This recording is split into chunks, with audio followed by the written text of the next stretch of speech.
Salut à tous, c'est Pierre, j'espère que vous allez bien.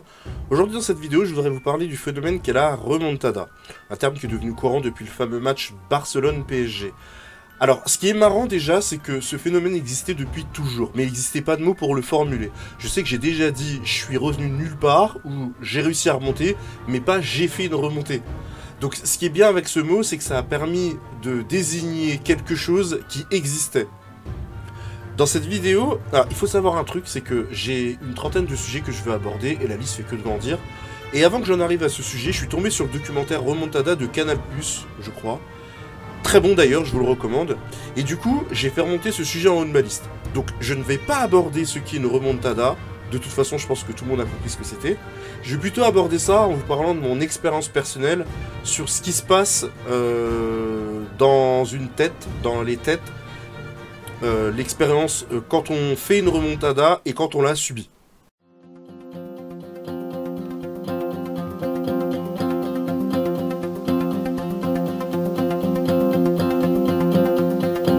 J'ai déjà été des deux côtés, et je pense que je suis pas le seul, hein, mais ça m'a marqué, la preuve. J'ai beaucoup de souvenirs de deux moments très précis dont je vais vous parler aujourd'hui.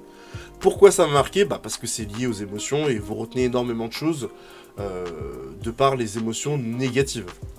Donc on va parler de quand on fait une remontada, quand on l'a subie. Ensuite on va essayer de faire une petite conclusion pour essayer d'en retirer ce qu'il y a à retirer. Et pour finir, je vous poserai une question subsidiaire. On va se poser une question subsidiaire. Quand on l'a fait. Alors, j'ai un souvenir quand j'avais 16-17 ans, mais je me rappelle seulement d'avoir été sur le banc en deuxième mi-temps, d'être rentré, d'avoir fait un but et une passe décisive et d'être ressorti. Donc désolé à mes anciens coéquipiers qui vont regarder cette vidéo, c'est pas de ce match-là que je vais parler. C'était un match de fou qui nous a qualifiés, d'ailleurs on est arrivé jusqu'en finale. Mais je vais pas parler de ça parce que j'ai oublié la première mi-temps, les contextes. Je vais vous parler d'un autre moment. Au niveau des dates, je saurais pas vous dire quand c'était, mais je pense qu'à l'époque j'avais entre 28 et 32 ans. On est à la mi-temps du match et on perd 0-3. Et franchement, s'il y a 5-0, enfin s'il y a 0-5, c'est pas un scandale.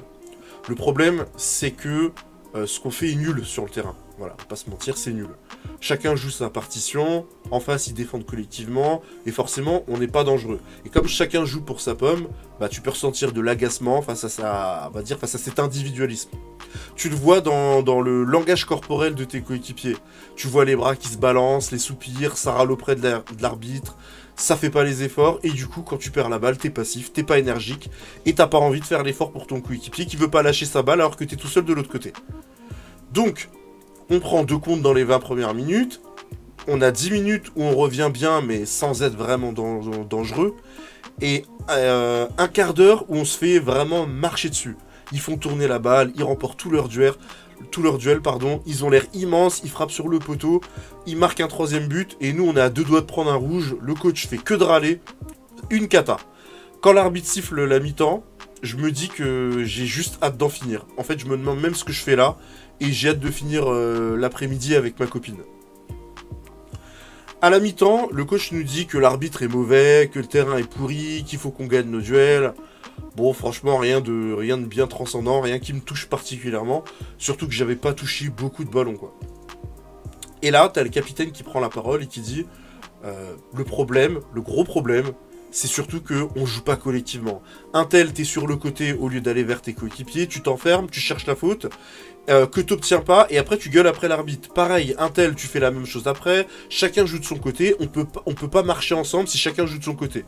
On va peut-être pas gagner ce match, mais si on joue bien collectivement, tous ensemble, au moins on pourra quitter le stade la tête haute, pas comme la première mi-temps. Il s'est passé quelque chose avec ce discours. La deuxième mi-temps reprend, et sur notre première attaque, on joue en première intention, la balle arrive jusqu'à moi et je finis 1-3. 5 minutes plus tard, on a pris le contrôle du milieu de terrain, la balle circule. Je me rappelle m'être dit en première mi-temps que le terrain était petit, qu'on n'avait pas d'espace. Mais là, il y avait des espaces de fou, et la balle, elle arrivait. On commence à faire la différence, et là, les mecs en face, ils me paraissaient hyper lents. 2-3, on commence à être vraiment déterminé. Je marque le 3-3, et on met 2 autres buts derrière. Voilà, ils étaient sonnés, ils paniquaient de fou. Et nous, il y avait une force comme si on voulait se venger de la première mi-temps. Et chaque but qu'on marquait nous donnait encore plus d'énergie pour continuer malgré la fatigue qui arrivait en fin de match. J'ai dû en subir quelques-unes des remontadas, notamment à la console. Faudrait aussi que je revoie les images que j'ai postées sur la chaîne. Ça, c'était plutôt vers ma fin de carrière. Mais il y en a une qui m'a marqué plus que les autres. J'avais 14 ans à l'époque. Et on joue un match à domicile contre une équipe qui faisait partie des plus mauvaises du championnat. Comme en plus on les avait battus facilement à l'aller, moi dans ma tête j'ai abordé le match en me disant bah voilà combien de buts je vais marquer. Ah oui, parce que j'ai pas précisé, pour ceux qui savent pas, j'étais avant-centre. J'avais hâte que le match débute pour les écraser et me faire plaisir, surtout qu'on avait une bonne équipe ce jour-là, genre pas d'absents, pas de blessés, etc. Le coach arrive dans le vestiaire, il nous dit voilà, je viens de les voir arriver, ils ont pas l'air très motivés, voilà, à nous d'aller chercher la victoire. Dans sa causerie, il me dit, notamment que ce match est pour moi, qu'avec mes qualités et tout ça, je dois faire la différence. Voilà. Le match débute et on leur marche dessus. Honnêtement, je les trouvais insignifiants. Ils étaient tout petits, pâteaux, naïfs. Et quand on rentre à la mi-temps, il y a 3-0 et ils n'ont pas vu le jour. Et c'est là que ça devient surréaliste. J'ai jamais vécu ça avant et j'ai jamais vécu ça après. On arrive dans le vestiaire, on est tout excité, on parle entre nous de ce qu'on leur a fait et tout. Et là, le coach arrive et il nous dit un truc qui restera en tête toute ma vie.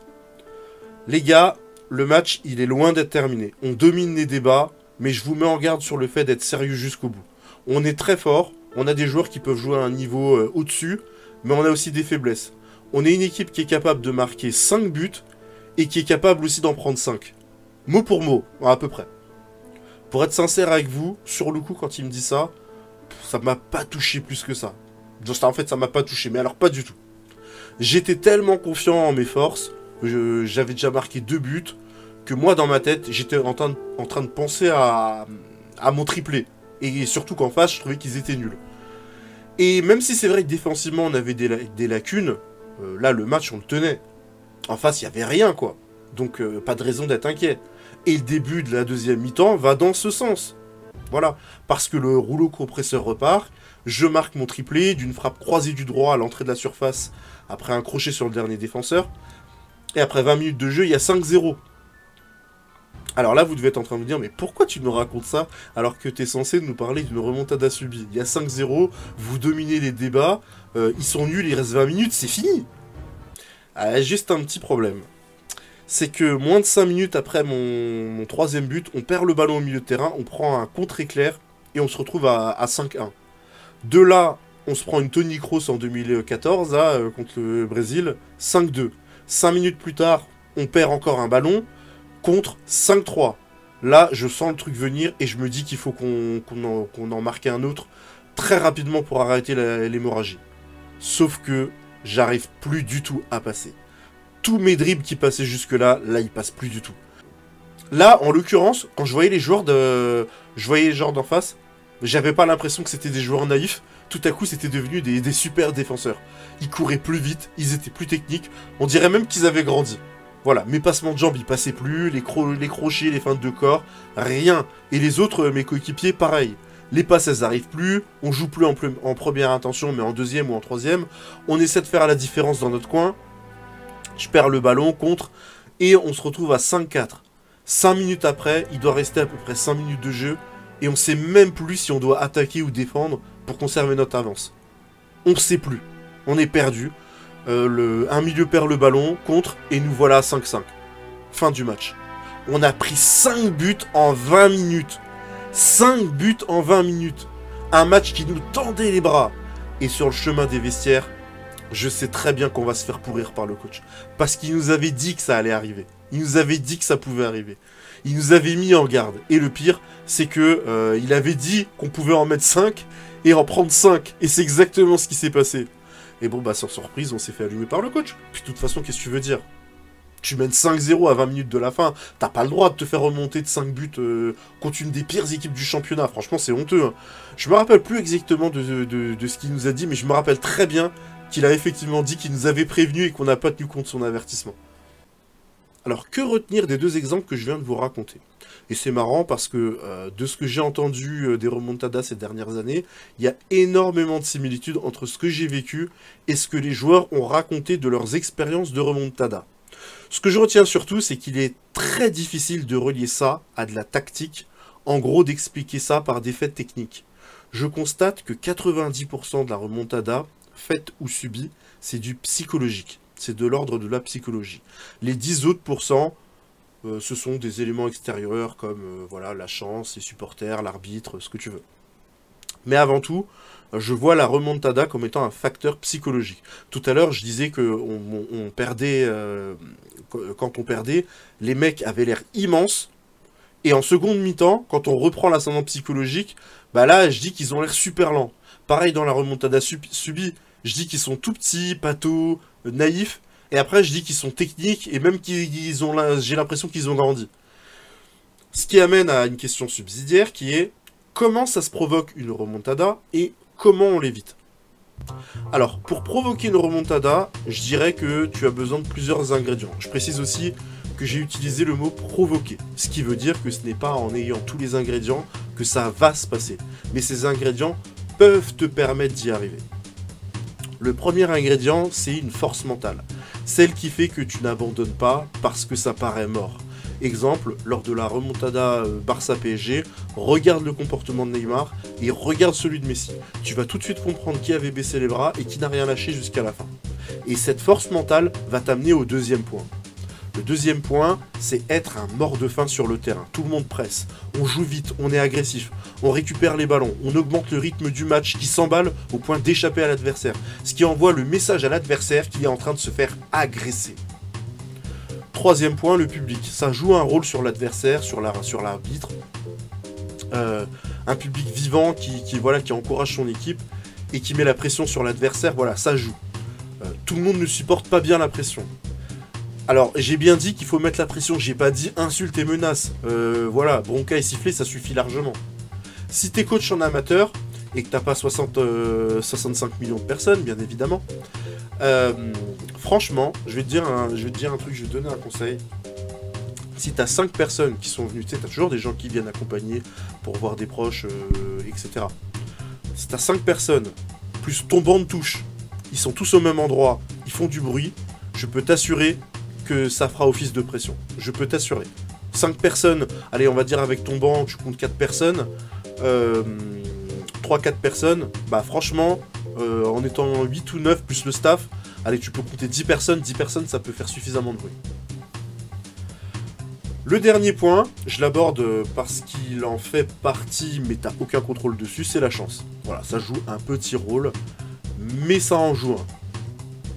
Donc voilà, si tu fais le reste du travail, tu peux avoir ta remontada. C'est pas, même sans le facteur chance, voilà, c'est comme je te disais tout à l'heure, c'est 10% quoi. C'est moins de 10%. Si tu fais le reste du boulot, tu peux provoquer une remontada. Avant de passer à comment empêcher une remontada, tu remarqueras, comme je t'avais dit tout à l'heure, que c'est vraiment, la remontada c'est psychologique, parce que dans ce que j'ai abordé, il n'y a pas vraiment de point technique ou tactique. Donc voilà, on est vraiment dans le comportement et la psychologie. Surtout que dès lors que vous aurez marqué un premier but, si vous continuez à appliquer ces points, les joueurs en face vont avoir le doute qui va monter et ils sauront plus s'ils doivent attaquer ou défendre, conserver ou tenter de marquer. Et le réflexe naturel dans ce genre de cas, c'est de se recroqueviller en défense comme pour se protéger d'une attaque parce que vous leur faites peur. Et ils sentent votre énergie collective. Maintenant, comment éviter la remontada? Tu mènes largement au score et bien sûr tu veux la victoire. Donc, de tous les scénarios possibles qui peuvent arriver en fin de match, tu veux éviter les points que j'ai mentionnés précédemment. Voilà, tu veux pas que la remontada se passe. Donc, tu vas avoir plusieurs points qui vont te permettre de te prémunir de toute rébellion de l'équipe adverse. Première chose, avoir un mental de tueur.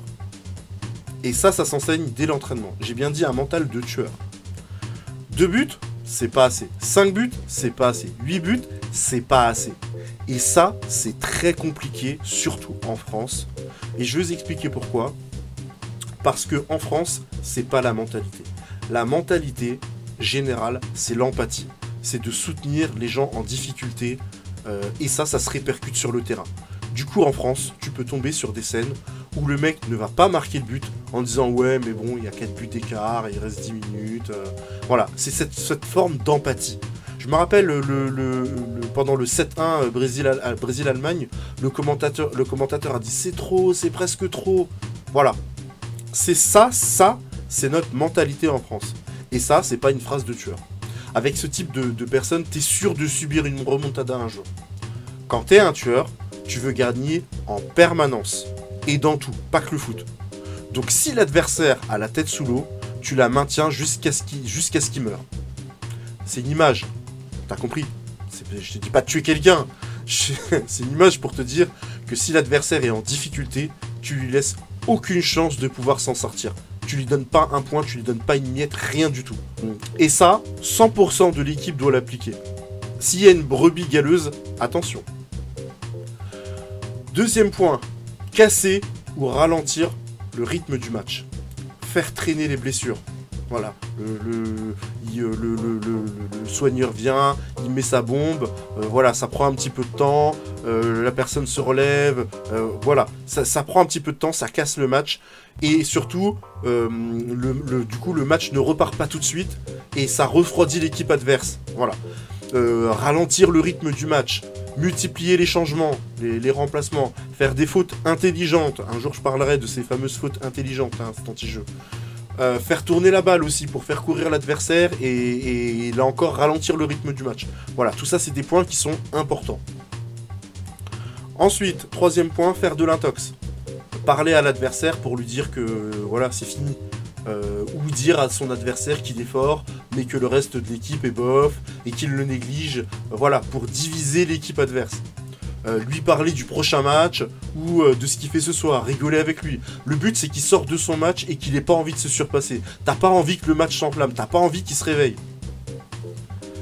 Et le dernier point, bah, c'est la chance. Là aussi, le facteur chance, pardon, tu le maîtrises pas, mais il existe. Je sais pas, l'équipe adverse a un joueur blessé, bah, son meilleur joueur. Voilà, ça fait partie du facteur chance. L'arbitre siffle contre eux régulièrement, il oublie un penalty ou que sais-je encore. Ce sont des choses qui peuvent t'aider à ne pas subir de remontada. Mais comme j'ai dit précédemment, la chance, il ne faut pas compter dessus parce que tu n'as pas de contrôle dessus. Merci d'avoir suivi cette vidéo. Je continue de travailler sur France-Brésil 98 côté brésilien. Elle devrait sortir bientôt. Abonnez-vous pour ne pas la rater et pour ne pas rater les suivantes. Vous connaissez le système de YouTube, hein. Et je vous dis à très bientôt.